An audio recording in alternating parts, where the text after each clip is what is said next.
The sun beat down on the savannah. A pride of lions lounged under the shade of an acacia tree. The king, a majestic lion with a flowing mane, rested his head upon his paws. Nearby slumbered his lionesses and cubs. A rustle in the bushes caught the king's ear. He lifted his head, eyes scanning the tall grass. A young warthog emerged from the bushes, his tusks gleaming. He was an intruder in the lion's territory. The warthog snorted, kicking up dust with his hooves. He knew the lions were watching. This was his plan, to provoke them, to stir them from their slumber. He grunted again, a challenge echoing across the savannah.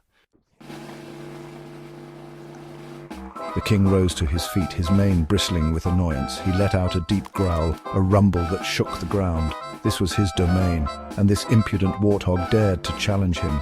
He would teach the creature a lesson. With a roar that split the silence, the king charged.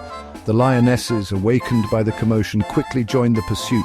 The warthog, as if anticipating their reaction, took off with surprising speed. The chase was on. The warthog's short legs pumped furiously, kicking up a cloud of dust.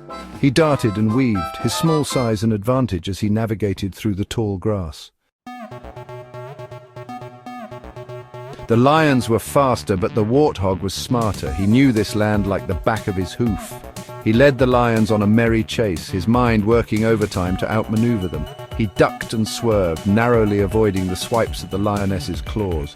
He used termite mounds and fallen logs to his advantage, leaping over them while the larger lions were forced to scramble around.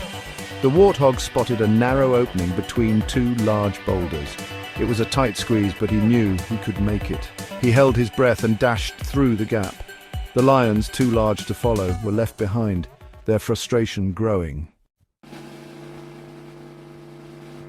The warthog burst out of the thicket, free from his pursuers. He had done it. He had outsmarted the pride and lived to see another day.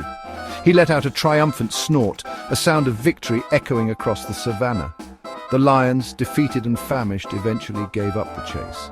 The king, his pride wounded, let out a final roar of frustration. He would remember this day and the clever warthog who had outwitted him. The warthog, battered but unbowed, disappeared into the tall grass.